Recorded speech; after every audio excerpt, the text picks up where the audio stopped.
Well, I didn't initially study it. I was initially a patient of it, actually.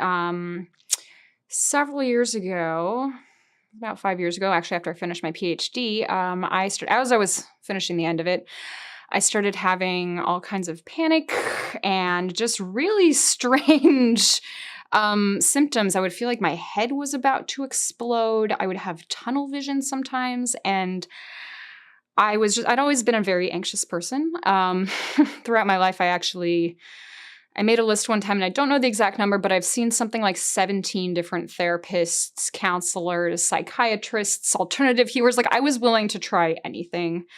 I've been on, I think it's 7 or 8 different medications. And, with some of these things, I would get a little bit of progress and I would feel like a little bit better, but it just seemed like it always went back to this just kind of core just weirdness that I couldn't explain. And then when I got to the point of finishing school, it just seemed like everything, like my whole life was crashing around me, and I had no understanding and no idea why.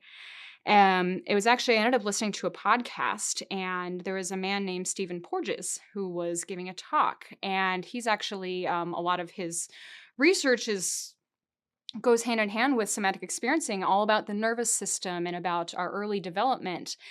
And I remember I was sitting in a park and I was just I had had 2 or 3 panic attacks that day already, and I was just trying to just be calm and relax. There was a little creek and it was a beautiful setting, and I'm like, I don't know what is going on with me, but I know that this has something to do with it.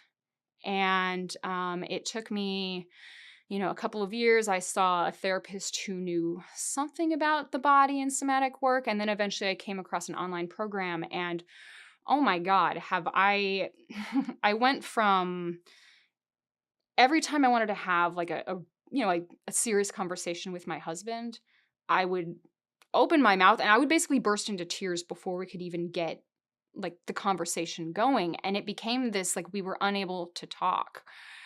And that spiraled a lot of things out of control, because when you can't talk in your relationship, I mean, what is the relationship? Well, it turns out that when I was a very, very young child, I was diagnosed with a communication disorder called selective mutism. And I had known this, but I had told every single therapist that I had seen, and they had all said, like, oh, well, how are you doing now? And I'm like, I guess I'm okay. I know. It turns out that this has actually affected me my entire life. They're now conceptualizing selective mutism as a phobia of speech.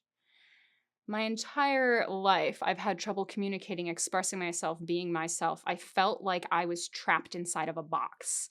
And that if I made if I stuck my hand out, like I was in a mime's box, if I stuck my hand out, it was going to get cut off. Like, it was that terrifying to be myself. And over the years, I had just, like, I got by. I did really well in school, and it looked like I was super successful. And so everybody just thought I was great. And I just kept on going until I couldn't go anymore. And that's what I think is so powerful about somatic experiencing, is that through all of those experiences, all of those therapists, all of those medications, nobody ever taught me to tune into my body. Nobody ever. We've talked and talked. I understand so much about why things are the way they are, but that didn't actually change my day-to-day life.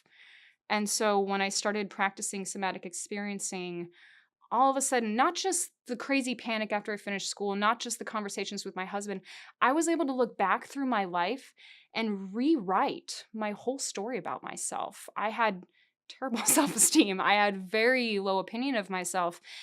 And having this understanding that my entire life, my body has felt like it's under threat. I was diagnosed when I was 4. I was 32 or 33 when I found it.